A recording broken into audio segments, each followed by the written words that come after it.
jadi presiden, korban pertamanya siapa? Polisi. Ya. Makanya saya sampai sekarang itu, kalau ada polisi, oknum polisi ya, ikut serta dalam operasi ini, saya nggak percaya. Karena begini loh, kalau Prabowo itu jadi presiden, dia akan menjadi presiden yang militeristik. Korban pertamanya siapa? Polisi. Ya. Kalau misalnya Prabowo selaku Menteri Pertahanan hari ini menjadi presiden, lalu meloloskan revisi Undang-Undang TNI, korbannya siapa? Polisi. Polisi akan menjadi pramuka, seperti zaman Orde Baru. Jujur aja saya, akan betul-betul menjadi anak bawang. Coba zaman Orba dulu, polisi nangkep siapa, tiba-tiba diintersep oleh tentara, dibebaskan. Kenapa? Nah ini hari ini oknum-oknum polisi yang membantu Prabowo untuk menjadi presiden itu sama dengan menggergaji tiang rumahnya sendiri, sama seperti membocorkan lambung kapalnya sendiri. Makanya saya ingatkan kepada oknum-oknum polisi yang hari ini berjibaku mati-matian untuk memenangkan Prabowo, cobalah think twice, pikirlah kembali gitu loh. Ya Allah ya Karim, ini saya kira tidak asing kan suaranya siapa? Yakni suaranya Cak Islah Bahrawi. Ini saya lihat di channel Ruang Publik News. Itu Cak Islah Bahrawi, saya sebenarnya nggak mempersoalkan sampean mau dukung siapa di Pilpres 2024 ini. Monggo saja. Itu adalah bagian dari hak politik setiap orang yang bebas menentukan pilihannya gitu. Tapi apakah harus demikian caranya? Itu kan sama saja mengadu domba antara TNI Polri. Ingin memecah belah antara dua elemen terpenting bagi keutuhan negara ini. TNI Polri kan dua pilar yang menjadi sangat vital untuk keutuhan keamanan bangsa dan negara. Saya kira cara Anda di dalam berpolitik dengan kalau menurut saya sudah mengadu domba itu, saya kira itu sangat disayangkan lah kalau hal cara semacam itu keluar dari sampean Cak Islah. Saya sebenarnya lebih setuju Cak Islah Bahrawi tetap mengkampanyekan anti radikalisme, anti intoleransi, terorisme. Saya kira faknya Cak Islah itu di situ gitu. Makanya ketika kemudian beliau ikut terjun di Pilpres mati-matian, ya, sangat semangat gitu ya. Saya sebenarnya sejatinya menyayangkan. Karena kemudian ketika berbicara masalah radikalisme lagi, orang menjadi a priori laung itu dia punya kepentingan politik. Terus sudah nggak murni lagi gitu.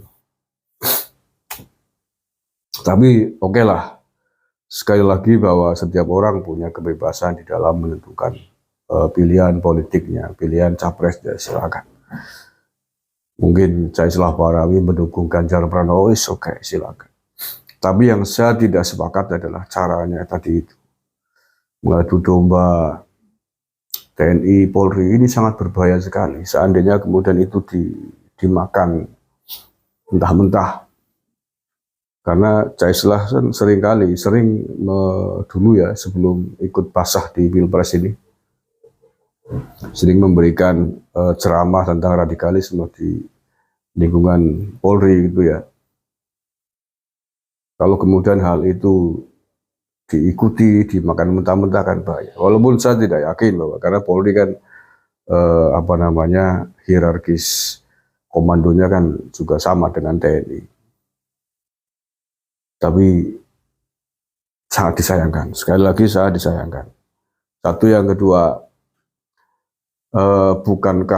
apakah itu pasti apa yang tadi disampaikan oleh Cak Islah Bahrawi? Bukankah itu masih bersifat asumsi kan, kira-kira, dugaan, kecuali bahwa itu bukan asumsi, bahwa itu berdasarkan data fakta yang ada itu ya, itu kan baru asumsi. Bahkan kalau dalam terminologi agama saya sebut sudah suudon gitu, berprasangka buruk gitu, bukan perkiraan lagi tapi suudon politik itu. Ya Allah ya Karim, menyesalkan lagi, menyesalkan karena tidak banyak orang kayak Cak Islah di negara ini yang punya literasi, kepahaman yang sangat luas terkait dengan bagaimana gerakan-gerakan politik radikal mengatasnamakan agama. Kalau kemudian ikut basah dalam dunia politik praktis dengan cara yang sangat radikal juga gitu ya, kan jadi susah nanti dipakai lagi, jadi susah nanti untuk dipakai untuk mengkampanyekan hal yang sama sebebas tidak bebas lagi seperti sebelumnya. Allah ya Karim. Ya sekarang kan orang akan melihat apapun yang dia katakan sudah aromanya, arahnya adalah kepentingan politiknya, bukan murni lagi gitu. Itu bedanya.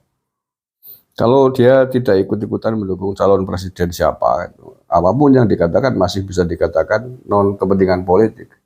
Tapi kalau orang juga sudah tahu bahwa dia mendukung Ganjar Pranowo, Pak Mahfud MD, ya, tentu saja semua statementnya, pendapatnya akan diarahkan untuk kepentingan politiknya, untuk memenangkan calon presidennya dan sebaliknya untuk memukul lawan politiknya. Jadi sudah susah sekarang membedakan mana yang statement murni betul dengan mana statement yang berbau politik gitu, punya kepentingan politik gitu. Terakhir saya ingin sampaikan ke Cak Islah lah, sudahlah Cak, silakan Anda mendukung Pak Ganjar, Pak Mahfud, tetapi mbok jangan begitulah, ngono ya ngono tapi ojo ngono gitu loh. Jangan pertaruhkan bangsa dan negara hanya gara-gara kepentingan kekuasaan pilpres gitu ya. Jangan adu domba TNI dan Polri hanya untuk kepentingan politik Anda itu loh. Sangat berbahaya sekali kalau TNI sama Polri sudah tidak saling percaya, sudah berhadapan, ya sudah. Mengerikan sekali. Negara dalam bahaya. Dan Anda telah menempuh cara yang sangat tidak mendidik, sangat berbahaya bagi bangsa dan negara. Terima kasih. Assalamualaikum warahmatullahi wabarakatuh.